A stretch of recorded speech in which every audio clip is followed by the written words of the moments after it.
America in the 18th century. Revolution, rebellion, and reinvention.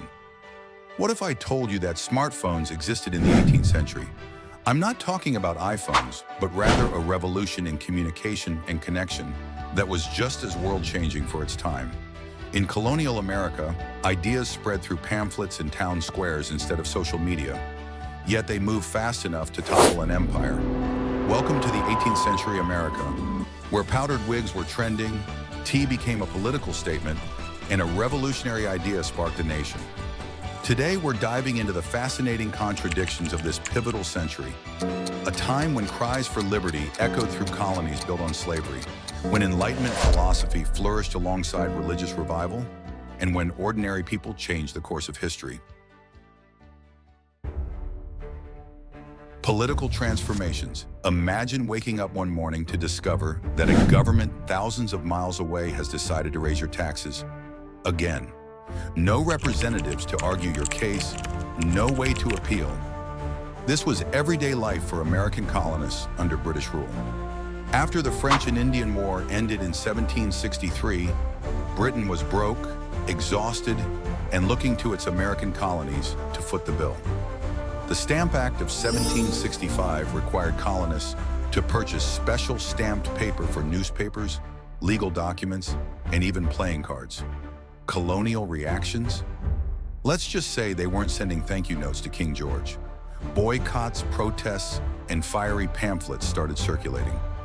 One Massachusetts lawyer named John Adams wrote in his diary, "The die is cast.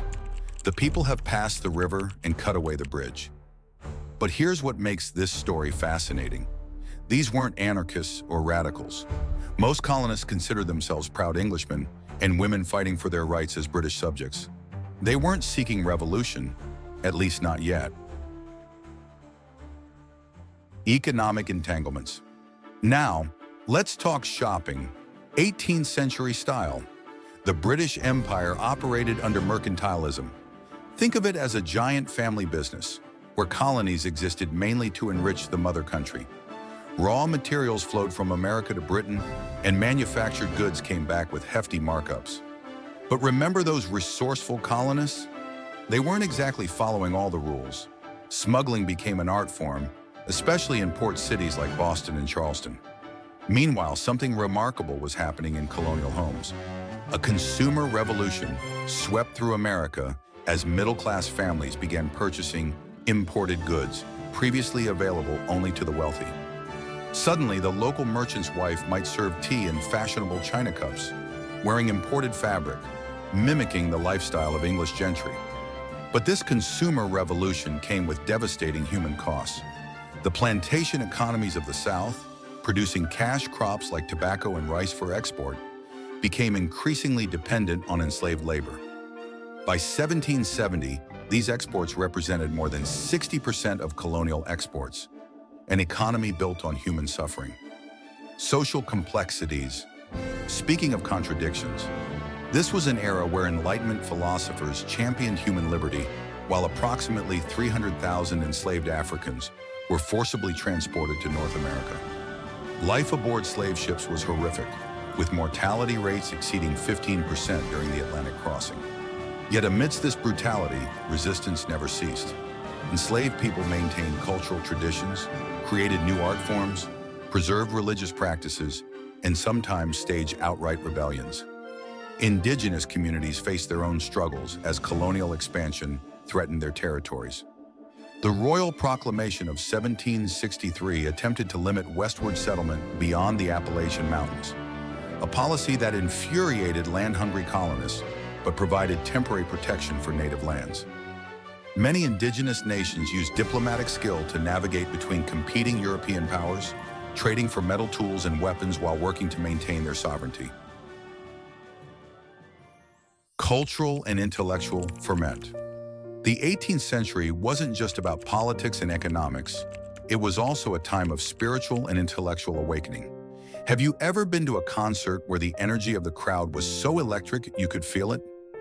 That's what religious revivals of the Great Awakening were like in the 1730s and 40s. Preachers like George Whitefield drew crowds of thousands, speaking with such emotion that listeners wept openly.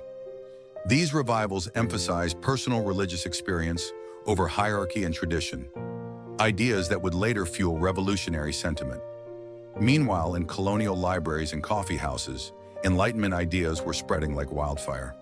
Works by John Locke, Isaac Newton, and Montesquieu circulated among educated colonists. College students debated natural rights philosophy late into the night. These weren't just abstract ideas. They became practical arguments against British policies.